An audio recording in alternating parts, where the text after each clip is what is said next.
Баталов және саяжай мафиясы репортаж шыққаннан кейін Алматы облысы әкімдігі тарапынан немесе жергілікті атқару органдары тарапынан Ашбұлақ ауылдық округ әкімінің жағынан қандай да бір реакция болды ма? Бұлай провокациядан басқа реакция болған жоқ. Қандай провокация мысалға?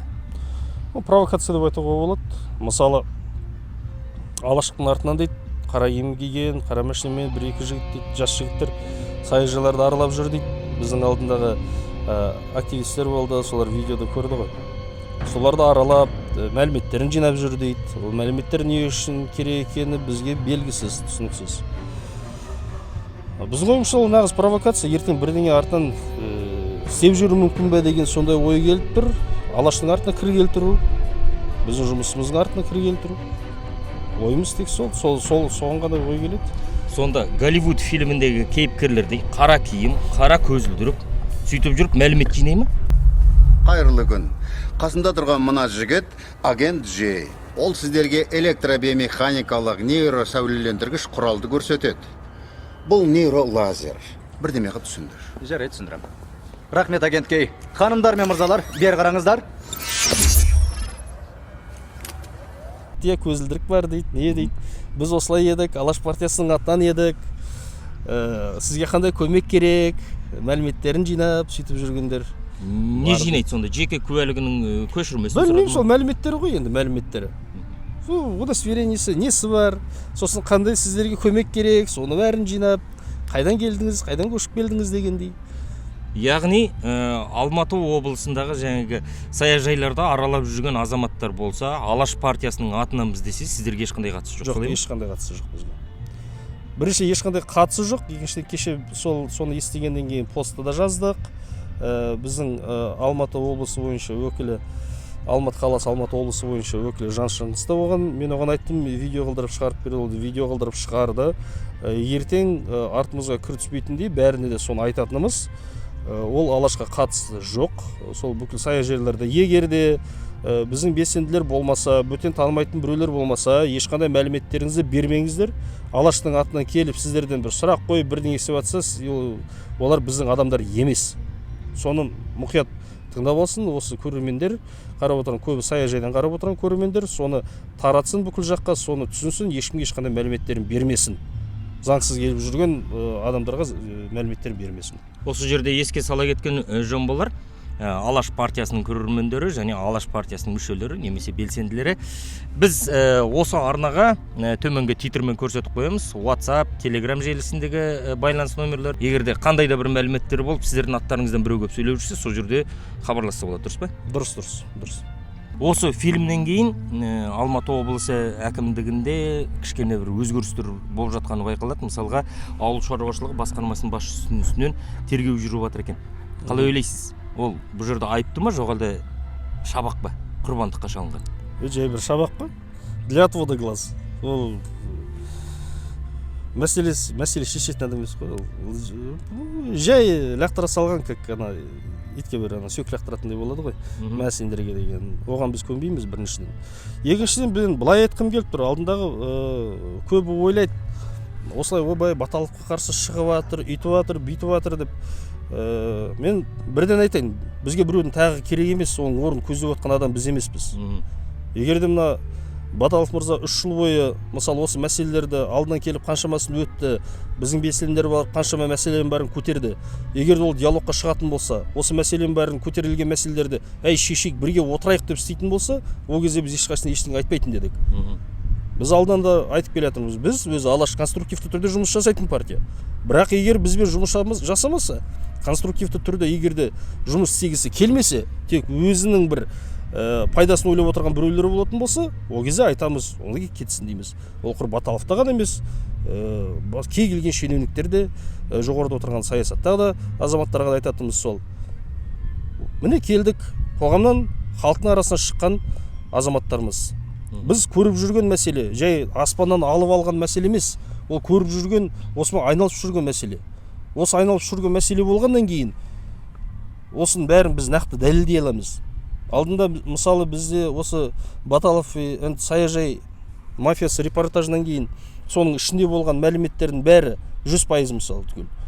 Оған дұрыс емес болса опровержениемен біреу болса шығу керек еді ғой, мұны дұрыс емес деп. Баталовтың өзі шығу керек еді ғой. Алдында бізден кейін 2 сағаттың ішінде 19 сол репортаждан кейін біз ол жерде айттық қаншама мың халық тіркеуде жоқ, көрсетілмей жатыр деп. Содан кейін 2 сағаттан кейін 19 миллионшы азамат дүниеге келді деп сол Іле ауданын шығарып тұр. Мемлекет басшысы Қасым-Жомарт Тоқаевтың өзі құттықтады. Өзі құттықтады. Ал енді келетін болсақ, содан кейін сол жерде біздің белсенділерді шулап жатыр. Ана жол Чапай ауылына барып келген екен. Сол жерден 20 шақырым жерде Жомартқа неге бара қоймады? 5,5 мың халқы бар сол жерде. Азынап жатқан.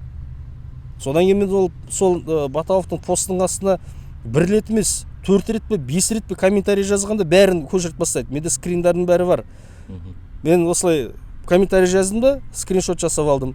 Содан кейін ол өшіріп бастады. Тағы да бір комментарий жасап, сол скриншот салып қойдым. Тағы да өшіріп бастады. Ол диалог па сонда? Сонда Тоқаевтың айтқан ашық мемлекет, біздің еститін үкімет, еститін мемлекет дегеніміз қайда?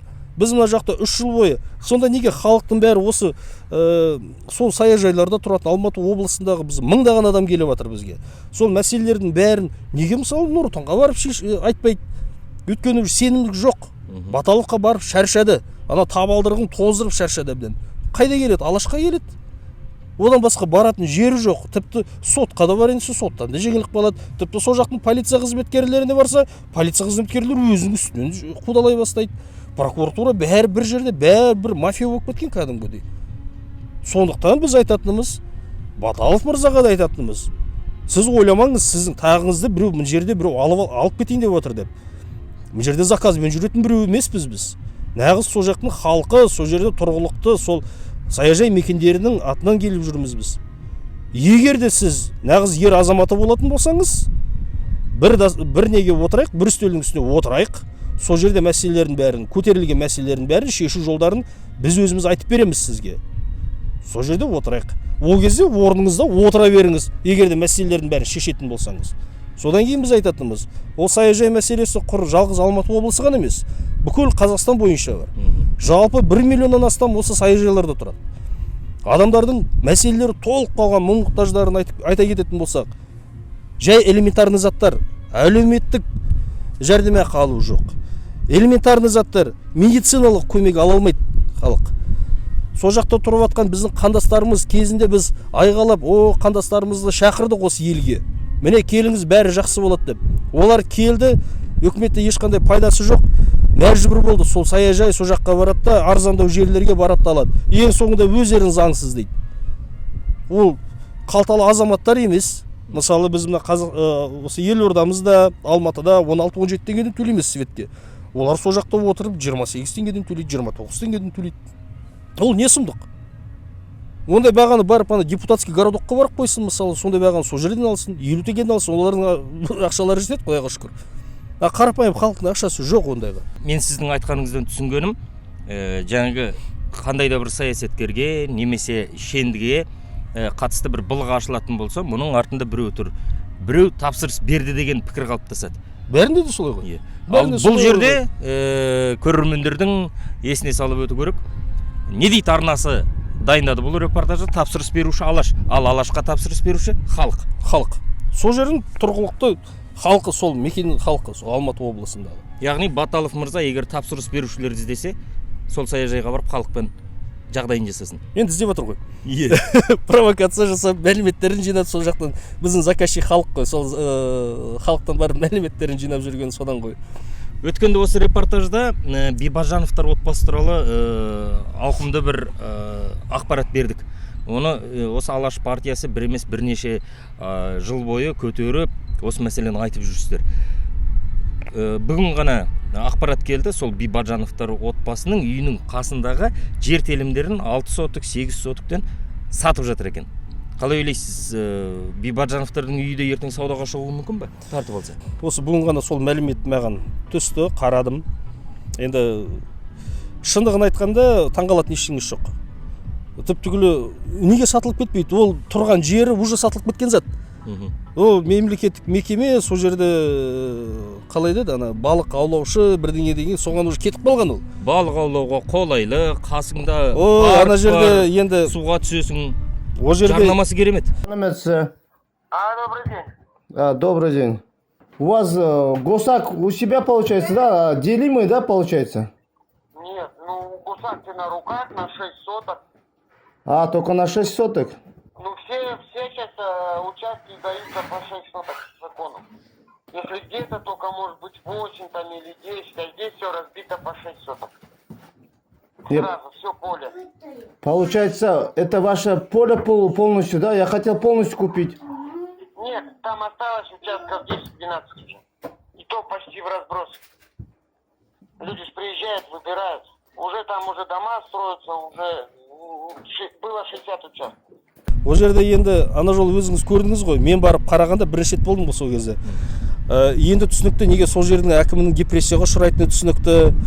Сол жердің табиғаты қандай керемет, кәдімгі әдемі жерде тұрған зат қой. Сосын қарадым да, мына әкімнің депрессияға ұшырамай не істесін, енді мында жерді ала алмай отырғасын дегеннен кейін. Түсініңіз бе? Негізі болатын еді ғой, сол Бибажановтардың өздерін айтуға болатын еді. Міне жақсылап тұрып үй салып береміз. Ол мына жүйенің несінен, қателігінен, осы жүйенің сонда былықтығының кесірінен далада қалып қойған адамдар. Олар тым жақсы сол үйде тұрып жатқан азаматтар. Олар тым жақсы сол жерде өзінің қызметін атқарып жатқан, мемлекеттік қызметте жұмыс жүріп атқарып жүрген адамдар. Сол жердің қорғаушылары ЧС-ник. Осыны ауыстыра бастады. МЧС болды, КЧС болды, тағы МЧС болды. Содан кейін баланстан шешіліп қалған, ауада ілініп қалған. Мына кісілерде жұмыста жоқ. Үйдің бәрі ауада, ол не сұмдық мысалы. Оны бәрін осы жүйенің былықтығының кесірінен далада қалып қойған 12 кәмелет жасқа толмаған сәби балдар бар сол жерде. Сен әкімсің бе? Айтшайшы, мына жер жақсы еді. Енді ертең даже бизнес жасайтын болса да, мысалы бір сатса, бизнесмендерге сатса, ол жерде әдемілеп жасауға болады еді негізі. Бірақ осы ренжітпей әдемілеп тұрып бір үлкен үй салып беріп, сол жерде тұрсын сол кісілер, сол емес пе? Қиыншылығы жоқ қой. Олар өздерін тіпті 1 жасар балаға дейін сотқа беріп, мен депрессияға ұшырадым деген. Не сұмдық, әлі орында отыр. Мен өз үйім апарып тұрғызам дегенді айтты ғой. Сізге заң жүзінде түсіндіріп жатырмыз ғой, заң бар. Бұл кісі сізге мына жерге пропискаға тұрғыза алмайды, ешкім тұрғыза алмайды. Енді сіз не предлагать етесіз маған? Өткенде мен сізге айттым. Егер де мына үйден шығарып жүрсе, мен өз үйіме апарып сізді тұрғызам дедім. Ең қызығы, жаңағы қайтып оралатын болсақ, осы Алматының былықтарына біз алдында ол мәселені көп көтерген де жоқпыз. Сайлау мәселесінде мысалы. Сайлау мәселесі бүкіл Іле ауданында бірнеше ауыл округтары бар. Жалғыз Чапай ауылдық округі ғана сайлауға өткен. А неге сол депрессияға отырған ана әкім сол ауыл неге сайлауға бармады? Ол да ауылдық округ қой. Ащыбұлақ ауылдық округі. Неге ол ауыл мысалы бармады? Толып жатқан ауылдар бар, бармаған. Именно сайлауға түспеген. Жалғыз бір ауданның ішінде бір ауыл ғана сайлауға түскен. Осы сайлауға қатысамын деген өзін-өзі ұсынған азаматтарды қандай да бір себептермен өткізбей тастады емес пе? Қандай бюрократиялық кедергілер келтірді? Енді осы Бибажановтардың екі ағайынды ғой. Егіз сыңар, соның үлкені Бауыржан Бибажановты солай біз айтқанбыз, барып өз-өзіңді самовыдвиженец ретінде шығып өткені не деді болса. Біз ойладық, сол Ащыбұлақтың өзіне түсіреміз бе деп. Ащыбұлақ өткен жоқ. Көрдіңіз бе, сайлауға түскен жоқ. Ол не сұмдық? Бүкіл яғни Ащыбұлақта ауыл әкімдері сайланбайды десе. Сайланбайды деді, сол жерде бізде әкім бар деді, ол жер сайланбайды деді. Енді бүкіл Қазақстанға, бүкіл дүние жүзіне көпіртіп шығардық, біз демократияға көшіп жатырмыз. Енді тұрғылықты осы ауылдар өз-өздерін сайлайтын болды енді халық деп. Сол аузымыз көпіріп тұрып шыққан жоқ па? Мына жақтан Тоқаев шықты, әдемі қылдыр, бәрін әдемі қылдырамыз деп. Қайда ең соңында? Көрдіңіздер ме? Бір Іле ауданның ішінде ана жақта бірнеше ауылдық округ бар, соның біреуін ғана өткізген. И то самый менее, ана орысша айтқанда конфликтный дейді ғой, самый менее конфликтный жерде өткізген. Соның өзінде де құжаттарын бәрін қабылдады, бәрі дұрыс, 42.500 теңгесін төледі. Біз активистердің бәрін қасына беріп, барып көмектесін деп. Сол жерде енді ана 63 па 65 адамның қолы керек екен. Ол қолды арнайы бланкіге жасау керек. Ол арнайы бланкіні сұраса, өйткені ол ашық мәліметте жоқ. Арнайы нені сұраса, сол комиссиядан. Ол айтады, я қазір береміз дейді, 4 сағат қалғанда, 4 сағат қалғанның ішінде ғана бланкіні беріп тұр, 65 адамды дейді. Соның өзінде ана қаладан барып, біздің белсенділер қаладан со жаққа жеткенше 1 сағат. Содан кейін Бибажановтан Бауыржанды алып алып, сосын басқа ана Чапай ауылына барғанда да 2 сағат өтті. Соның ішінде 1 сағаттың ішінде 45 адамнан қол жинап алды, танымайтын жерден барып. Мгм. Түсініп тұрсыз ғой. Оның өзі өткізбей, неткізбей сөйтіп неше түрлі ана препонки дейді ғой. Сондай заттарды жасау деген енді мастер ғой енді. Қысқасы өткізбей тастады. Өткізбей тастады. Қысқасымен айтқанда. Яғни біздің мемлекет басшыларының жариялаған ауылдық округ әкімдерінің сайлауы осындай әділ өтті дейсіз ғой. Ана тырнақшаның ішіне ғой. Иә, Әділетті деп, иә. Мен өз басым бардым, көрдім, саяжайда Алаш партиясының қолдаушылары өте көп екен. Оның ішінде қандастарымыз да бар, сол жерде тұрып жатқан жергілікті халық та бар. Бәрінің сұрайтын сұрағы біреу. Алаш партиясы ресми түрде қашан тіркеледі? Бердіңіздер ме тіркеуге? Тіркеулі жолындамыз. Содан кейін біз алдында біз құрана не жасамай, көзбояушылық емес, қалай айтуға болады, құр қағаздар лақтыра беріп, ертең отказ ала беретіндей, бір емес 10 отказ алатындай, ондай біздің неміз жоқ. Ондай настрой жоқ бізде. Біз Айғай-шуға айландырғыңыз келмейді. Айғай-шуға айналдырғымыз келмейді. Сондықтан біз бүкіл әр азаматты бәрін, енді өзіңіз білесіз ғой, белсенділер көп, бірнеше адамды жинап алады қолды, тілекшілер бәрі бар, 2000-ға жуық қол бар, оның бәріне звондап шығарып жатырмыз. Өкінішке орай ішінде енді тілекшілер ғой енді, бірақ азаматтығы жоқ азаматтар бар екен ішінде, шығып жатыр енді ондайлар құр ана вид на жительство дейді ғой, сондаймен ғана жүр. Олардың ейіні басқа. Соның бәрін сараптап, бәрін шұқылап, әдемі қылдырып, соңғы адамға дейін ертең бізге айтпайтындай сендердің қатарларында өліп қалған адам бар дегендей, сендердің қатарында азаматтығы жоқ адамдар бар деп айтпайтындай қылдырып, билік біз тапсырған кезде сол кешкі сағат 6-ға дейін бізге қолымызға мына нақты қабылдадық деген қағаз беру үшін соған жұмыс жасап отырмыз. Оған тапсырамыз, бұйыртса мүмкін осы айдың соңына дейін, үлгермей жатсақ тағы да тапсырамыз. Соған бір Құдай біледі, енді көреміз сол уақытын. Өзі сәті түскенде сол кезде береміз. Сіздердің Алаш партиясының белсенділерінің жаңағы тізімімен танысып, құжаттарды көріп, бір халықпен таныстыратын Алаш партиясы жайында арнайы репортаж дайындасақ қалай қарайсыз? Дайындайық. Онда ағайын күтсін, келесі аптада Алаш партиясы қайдан шықты, артында кім тұр, тапсырыс берушілері кім, сол жайында бір арнайы репортаж дайындайық. Келістік пе? Келістік. Егер бұл қолдарыңнан келсе ғажап болар еді. Ол жер бетіндегі ең қимас сәтіме айналады. О, құрғыр, мынаның келетінін ұмытыппын ғой.